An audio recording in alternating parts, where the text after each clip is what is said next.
How does a sovereign nation's decision become your business? Deji drags Putin for fighting Ukraine. Welcome to the news and thank you for tuning in to listen. Well, Uncle Deji, be prepared. Some people are already backing Ukraine.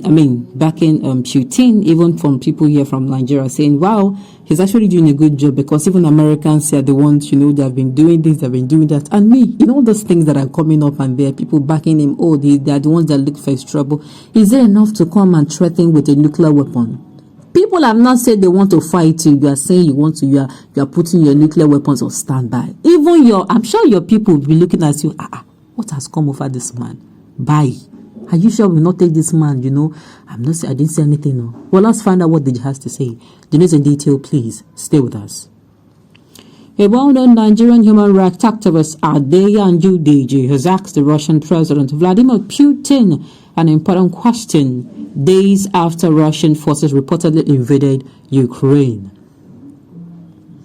According to a post he made on his verified Facebook page, Deji asked to know how a sovereign nation's decision to join an international organization becomes President Putin's business, to the extent that he started a war which will endanger millions of women and children. He ended by referring to President Putin as a power-drunk leader. It should be recalled that Russian forces invaded Ukraine few days ago, killing tens of innocent people in Ukraine. Putin is just a simpliciter. How does a sovereign nation's decision to join an international organization become your business, and you start a war which will endanger millions of women and children for that? The tyrant of Russia is power drunk. Based on what is presently going on in Ukraine, I really think that people should condemn the Russian government for taking this particular action to attack Ukraine just because they want to join NATO or any other international organization. The Russian President Vladimir Putin should know and understand that war is never a solution to anything. Exactly what I've been saying for a very long time.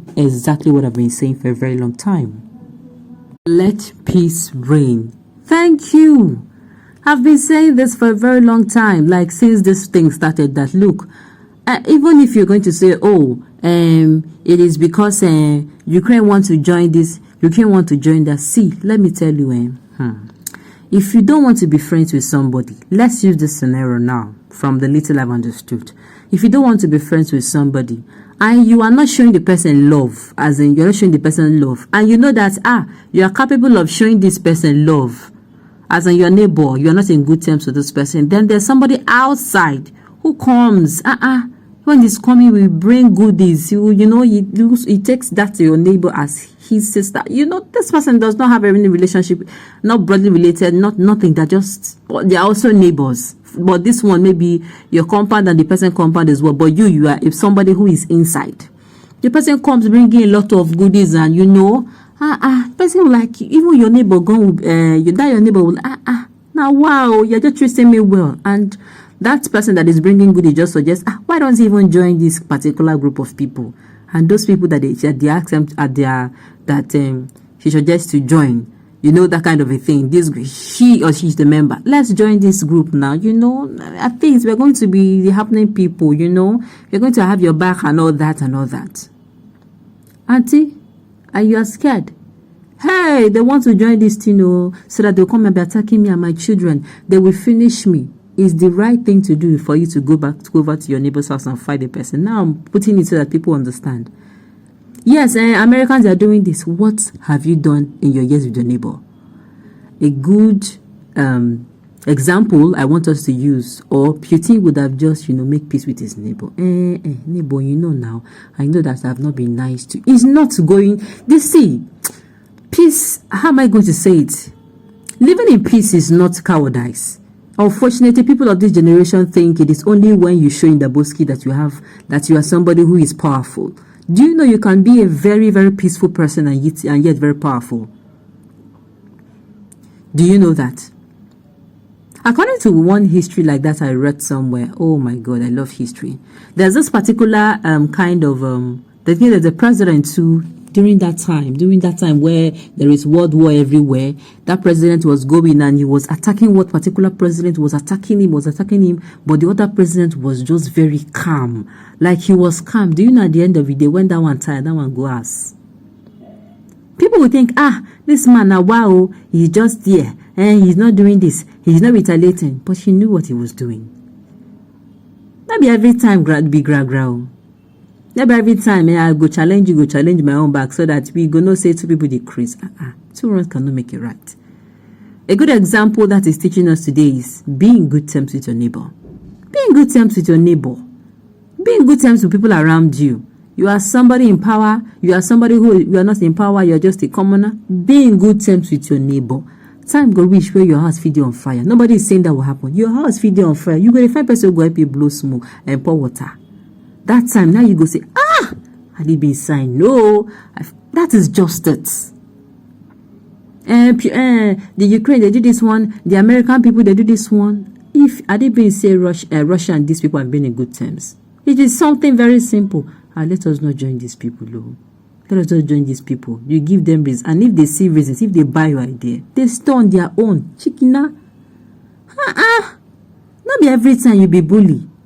You are even bullying them. You want to bully them to join you by force. It's not possible.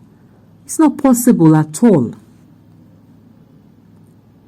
Because in the sovereign nation, there are Russians speaking who wish to break away, but are being bullied by the so-called sovereign nation. Now I don't face Russia, finish. Let me now face Ukraine. You see this thing we do in Nigeria here. The marginalization some parts of some regions are crying about.